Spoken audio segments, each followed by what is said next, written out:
Subas Daf Daled. A Brisa on Daf Gimel explained that although there was a minhag acceptable to the Chachamim to schedule a wedding on Tuesday to avoid the evil Hegmon, they did not permit scheduling the wedding on Monday except for an onus.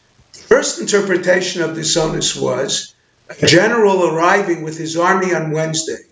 His quartermasters would expropriate the wedding food for them on Tuesday. Gemara presents an alternative explanation.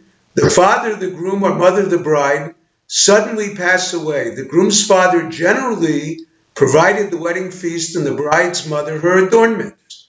Postponing the wedding would cause these to be irretrievably lost. If the wedding took place in a village, meat of that quantity could not be sold before spoiling, even if water was not added. In a city the size of Matamachasia, it could not be sold if water was added to the meat. To avoid this, the Chachamim permitted them to marry during the Shiva by postponing the funeral, according to Rashi, until after the Chuppah, according to other Rishonim, until the next day, after the first cohabitation and Sheva Brachas. When losing the feast and her adornments are not a concern, if the groom has not fulfilled as of yet Puravu, he can marry and cohabit with his bride right after the Shiva. If he has small children that need a mother, he can marry right after the Shiva, but must postpone cohabitation until after the Shloshim. Otherwise, he cannot marry until after the Shloshim. Question: why is cohabitation permitted and not just the wedding? The Chachamim postponed the burial specifically to salvage the wedding feast and her adornments. The answer: number one, it is the first cohabitation that creates the holiday status for the bride and groom that prohibits them from mourning before celebrating. Number two, the prohibition to cohabit would invalidate the chuppah. However, after the first cohabitation, they must sleep separately for the next 14 days unless the bride became a menstruant. Question: this implies that a married couple is more careful not to cohabit during menstruation than they are during Shiva.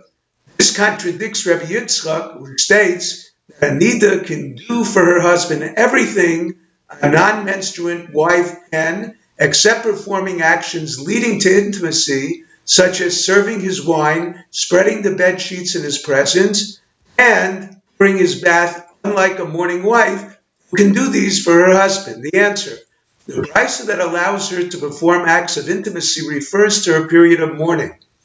Even if her actions will arouse him, she will not relent to his urging. For this reason, they can also sleep in the same room. However, when he is the mourner, they must separate. Rav Ashi resolves this contradiction differently. Generally, even the husband does not treat mourning lightly. However, since the Rabbanan permitted newlyweds to marry before the burial, this causes them to treat it more lightly. It is because of this they must sleep separately no matter who is the mourner.